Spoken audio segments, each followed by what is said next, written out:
Ilang beses na rin akong naglakbay sa ibang bansa. Pero natatangi ang misyon ko ngayon. Isang 16 na taong gulang ang sumulat sa amin, humihingi ng tulong. Siya si Krisha Yanagida, isang half Filipino, half Japanese o JFC kung tawagin, na ang ibig sabihin, Japanese Filipino Children. Ang kanyang kahilingan, hanapin namin ang kanyang ama na si Mr. Yanagida na kinailangang umuwi ng Japan dahil namatay raw ang ama nito. 7 taon pa lamang siya noon. Hindi na nakabalik pa si Mr. Yanagida ng Pilipinas at hindi na rin nakausap ni Krisha ang kanyang ama mula noon. 9 na taon nang naghihintay si Krisha at ang kanyang ina sa muling pagbabalik ng amang hindi na nila nasilayan.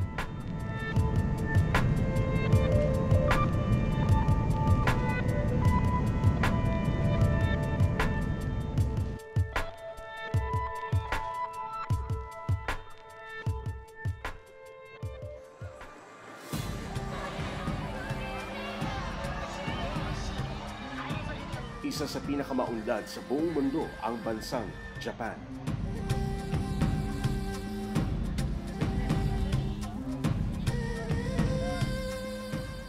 Simula pa noong dekada 70, maliban sa gitnang silangan, isa ang bansang Hapon sa naispuntahan ng mga Pinoy para magtrabaho. Mataas kasi ang ibinibigay na sahod sa mga obrero rito, kaya naman hanggang ngayon, isa ito sa mga dahilan kung bakit nananatiling pangarap pa rin ng ilan na maging bahagi ng kasaganahan dito sa bansang Hapon.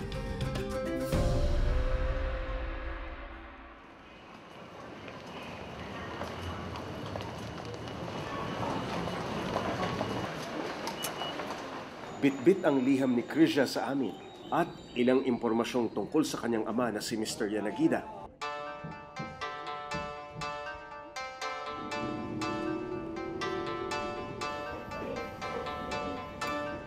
Minabuti naming lumapit muna sa Embahada ng Pilipinas sa Roppongi, Tokyo, para humingi ng tulong.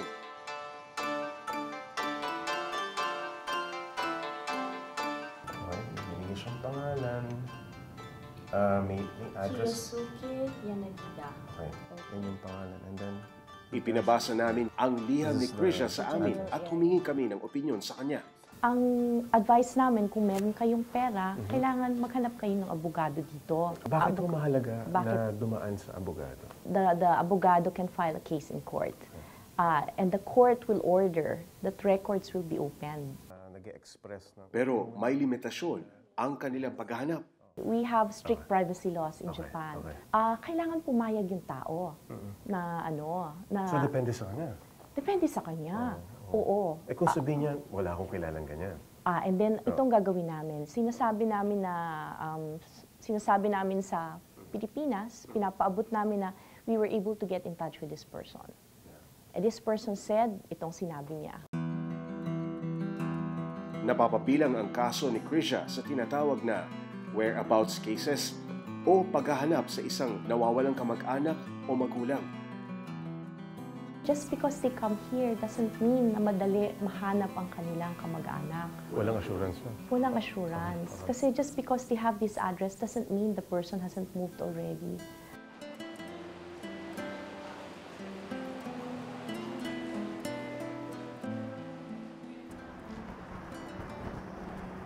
Hey Reggie, basta? Hina ka pa?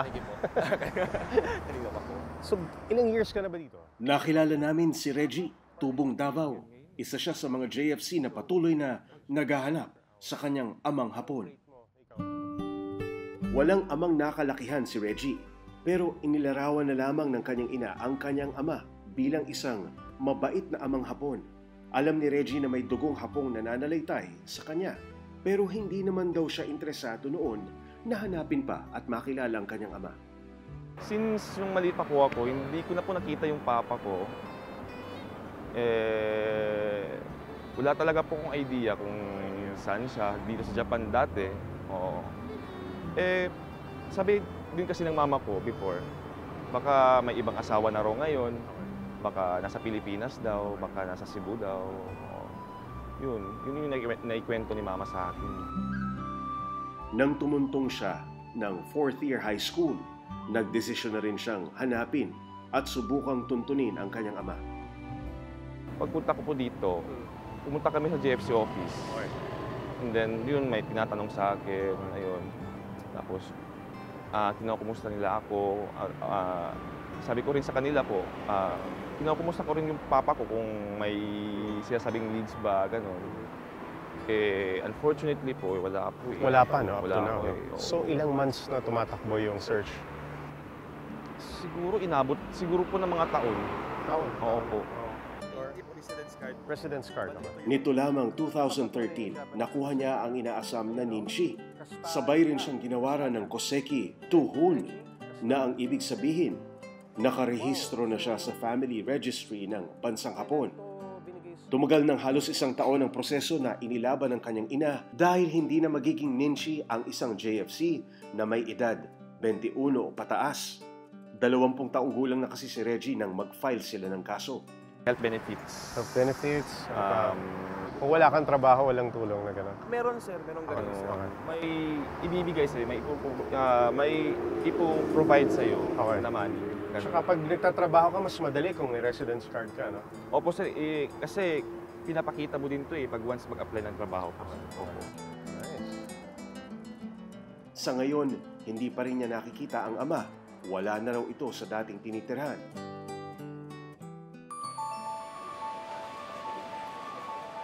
Matapos naming sadyain ang Philippine Embassy, sakto namang isang tip ang aming natanggap tungkol sa isang non-government organization o NGO na marami na raw natulungan na mahanap ang kanilang mga nawawalang amang Hapon. Ang NGO na nabanggit ay pinamumunuan ni Mrs. Chiket Tanizaki. Nakabase ang kanyang opisina sa Tokyo. Sa Higashi, Ikebukuro, malapit lang naman ito, hindi naman masyado. Matapos kong ipabasa ang liham sa amin ni Krisha at ipakita ang mga impormasyong hawak namin sa paghahanap sa kanyang nawawalang ama. But we can go and check the Also, if you want, we can go to the City Hall. Ikebukuro City Hall. And then, Wala na kaming inaksayang panahon. Sinimulan na namin ang paghahanap.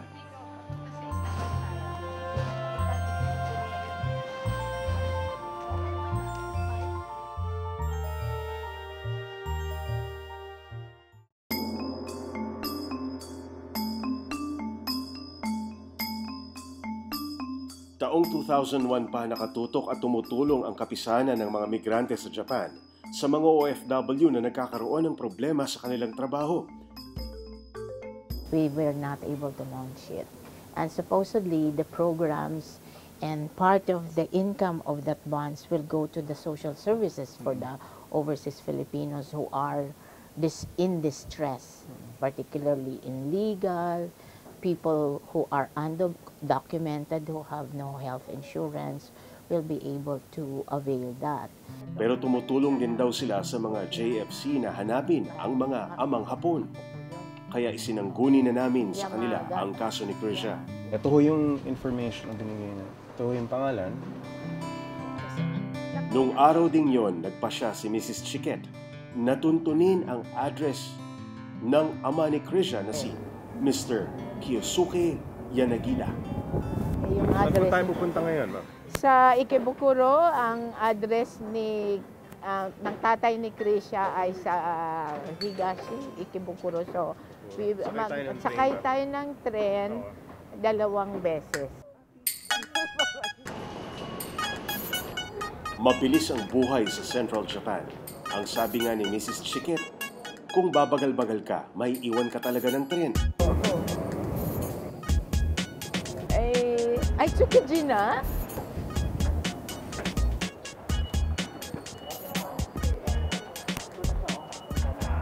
Dito tayo ngayon. Tapos, we will take a taxi from here because it takes about 3 minutes there. Tapos, hindi pa tayo maghahanap-hanap. Dito na banda yun. Saan banda? Dito, sa area na to. Oo. Oo, number 4. Let's go. Okay, let's go. Magta-taxi Okay, ba tayo? magta-taxi tayo. Okay, hanap tayo ng taxi. Maghanap tayo ng taxi.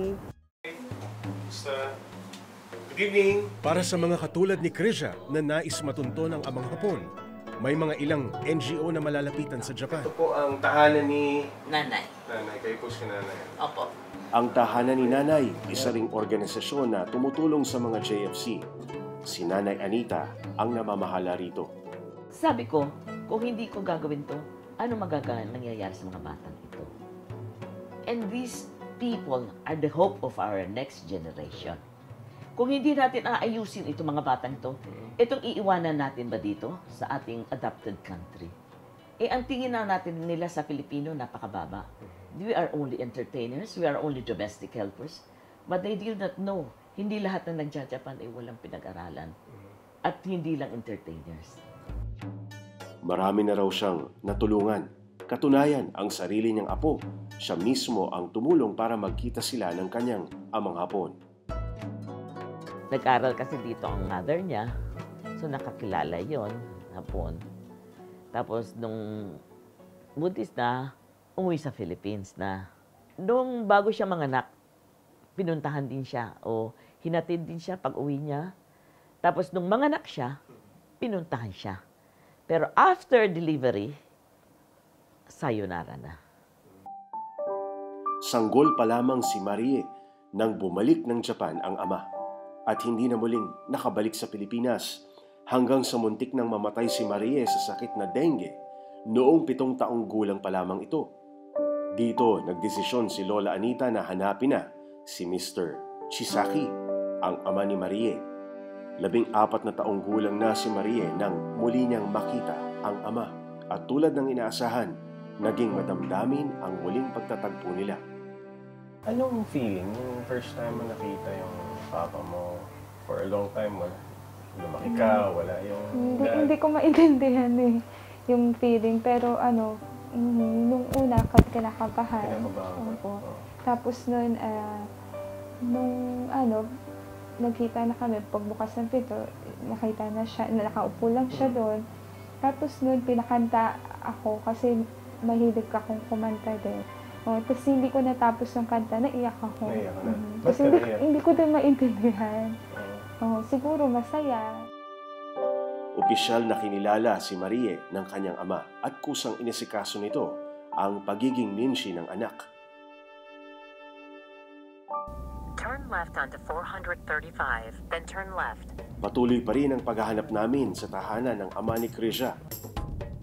Basta bata. Inabot na kami ng dilim. Ay. Hai, domo, arigato gozaimashita. Okay. Okay, dito tayo na.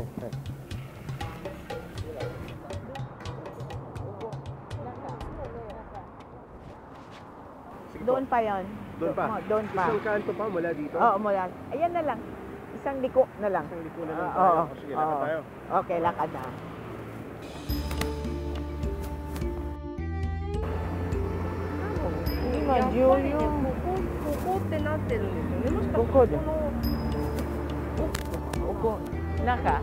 Naka. Address na binigay ni Krisha sa atin is 3-38-15. Okay. Mukhang sa mapa, walang 15. Walang 15. Kaya tayo nahihirapan, no? Oo, wala. Sinubukan naming sumilip sa kabilang gilid.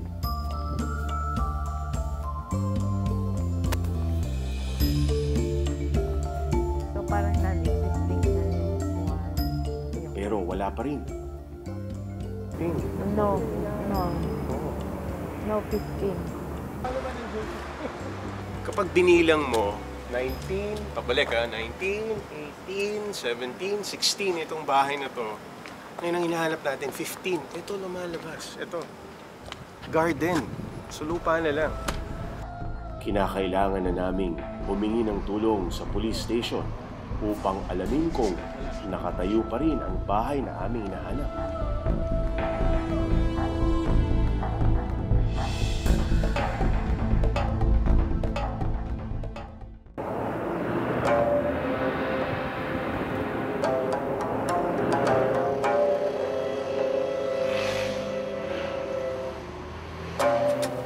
Ayon kay Krisha, ang address na ibinigay ng ama sa kanila ay 4:38:15.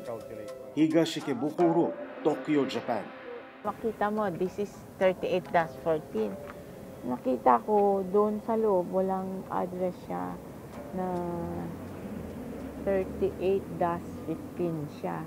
Kasi ang bahay na yan should be, ang eksaktong kwan is 38-15.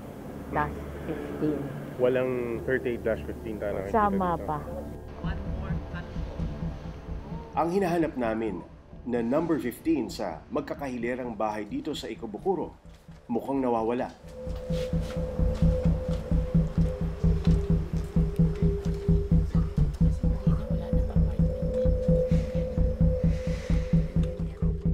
O sadyang hindi lang namin matuntun. In 20 meters, take a right on. Mahigit 1 kilometro rin ang aming nilakad bago makahanap ng isang police station o koban. Hai. Nanka, yung sugiwa, jugo de. Nanka, gada na. Itinuro ng nakausap naming pulis sa kanilang mapa kung saan posibleng makita ang number 15. May tinuturo siyang lugar pero wala naman kaming nakitang number 15 doon. Tapos sabi niya, ang Omaro apartment at saka yung Omaro na residence is, ang address is 4-38-15. So, nandun yung 15. Oo, nandun yun.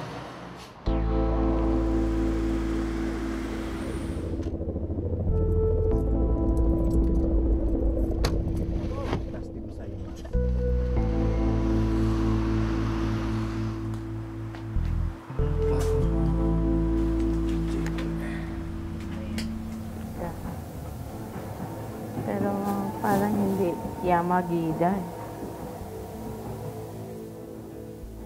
Malakas ang kutob ni Mrs. Chiquet na malapit na naming mahanap ang apartment number 15. Yan, kasi may door pa siya. Ito.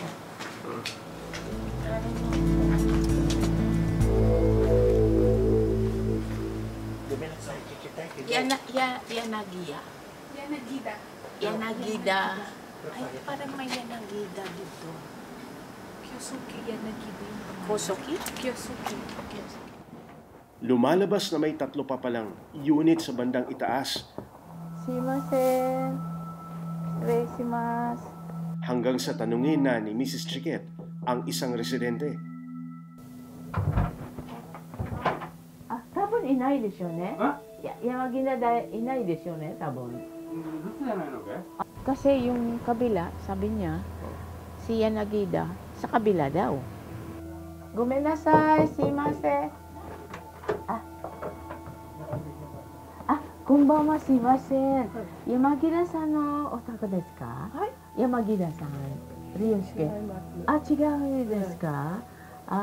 Ryosuke. Tapos, nang makausap ko yung matanda, yung babae, sabi niya, wala akong naalala na may nakatira dito na Yanagida or Yamagida. Sabi, Ryosuke. So now, if we go to the City Hall and get the Kosikitohon, the family registration, we can also get his address, his permanent address. Yes, the present address.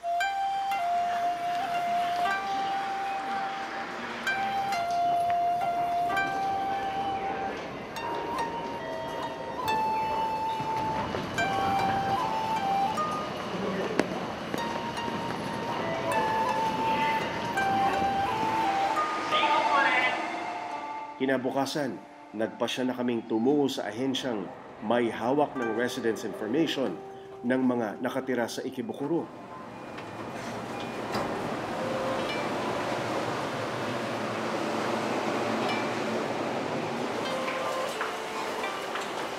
Ito pa print ko. Umaasa kami ni Mrs. Chiquet na makukuha na namin ang impormasyong mahalaga sa aming misyon. Hi, good morning. Hanapin dito, Toshima City Office. Ito yung Toshima. Ito yung parang City Hall ba? City Hall, City Office. So, nasan tayo ngayon? Ito tayo.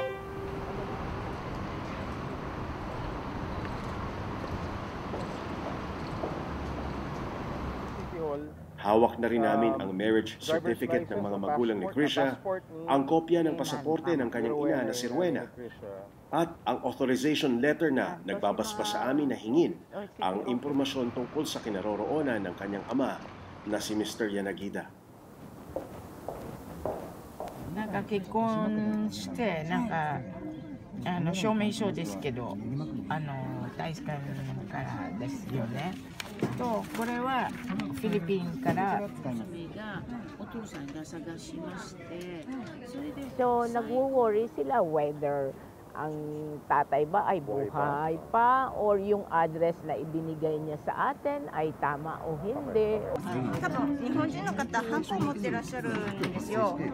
で、as soon as I get the real kanji, maybe I can go to Suginamiku by Thursday to get the to get the family registration.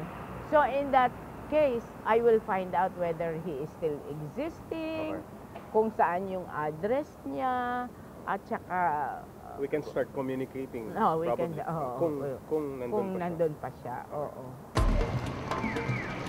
Sa mga susunod na araw, tatrabahuhin ni Mrs. Chiquet ang pagkalap ng mas mahalagang impormasyon ukol sa kinaroroonan ni Mr. Yanagida.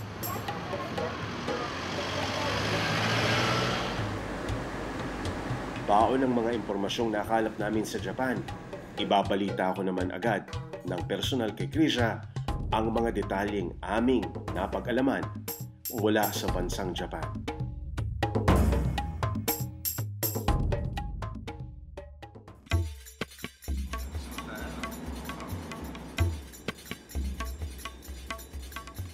Pagdating sa Maynila, agad kong binisita si Krisha at ang kanyang pamilya sa Santa Rosa, Laguna para ibalita ang kinahinatnan ng aming paghahanap sa kanyang ama. Hello po. Sinalubong ako ng ngiti ni Krisha. Hindi po, ma. Si Rowena, ano? Opo. Krisha, yung address na binigay mo sa amin, di ba, sa Ikebukuro, pinuntahan namin. Tapos ito yung lugar. Chinek namin yan sa Japan, di ba? Yung number 15, matagal namin hinanap ito eh. Ito yun.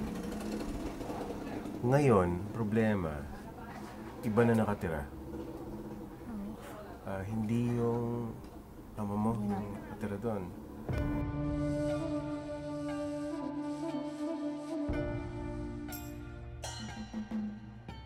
Ang ginawa namin, pumunta kami doon sa isang tanggapan kung saan nalalaman nila, hawak nila yung records ng presidente. Pero ang problema namin, nagiging problema yung yung kanji.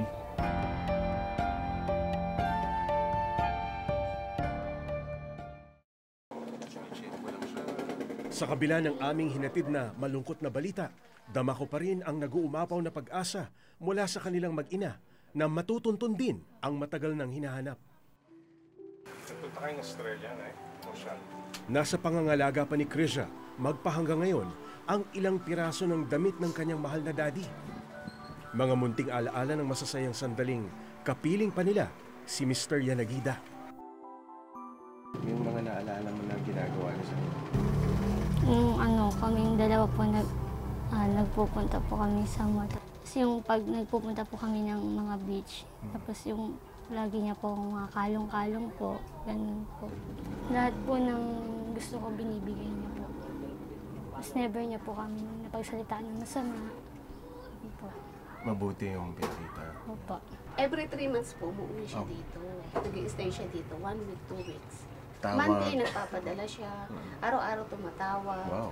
Pag may, halimbawa, kahit nagpadala siya, may kailangan akong ganito, ganyan, nabayaran, ganito, ganyan. Nagpapadala ulit siya. Tapos po na nagkausap kami, nagkaroon po siya ng problem doon. Tapos hanggang sa nawalan na kami ng communication. Walang matandaan si Rowena na pinag-awayan nila o posibleng ikinagalit ni Yanagida para hindi na lamang ito magparamdam. Misteryoso man ang biglaan nitong paglaho na parang bula at paglayo na lamang ng walang paliwanag. Umaasa sila, lalo na si Krisha, na magkikita pa rin sila ng kanyang ama.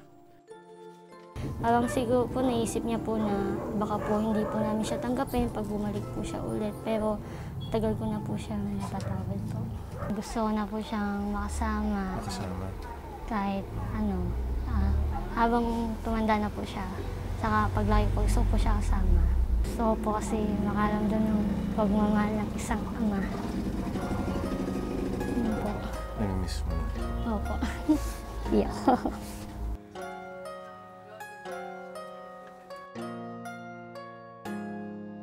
Sa ngayon ay nasa first year college na si Krisha at nagpapatuloy sa kanyang pag-aaral. Aminadong nahihirapan sila sa kanilang buhay at makatutulong ng malaki kung magkikita sila ng kanyang ama mula sa Japan.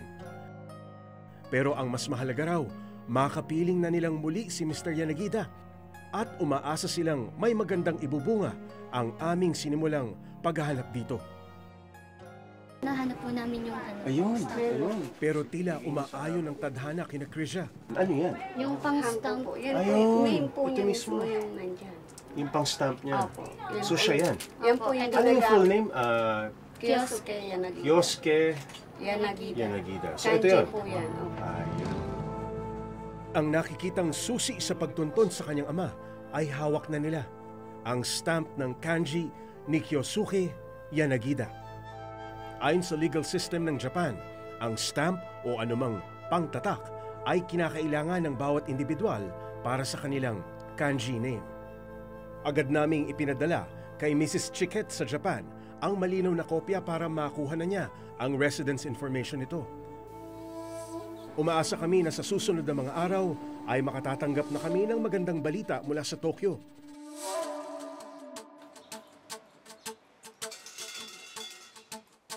Sabay na rin ang pagdarasal ng mga mahal sa buhay dito sa Pilipinas ng mag-ina ni Yanagida na umaasang isang araw muling mabubuo ang masasayang alaala.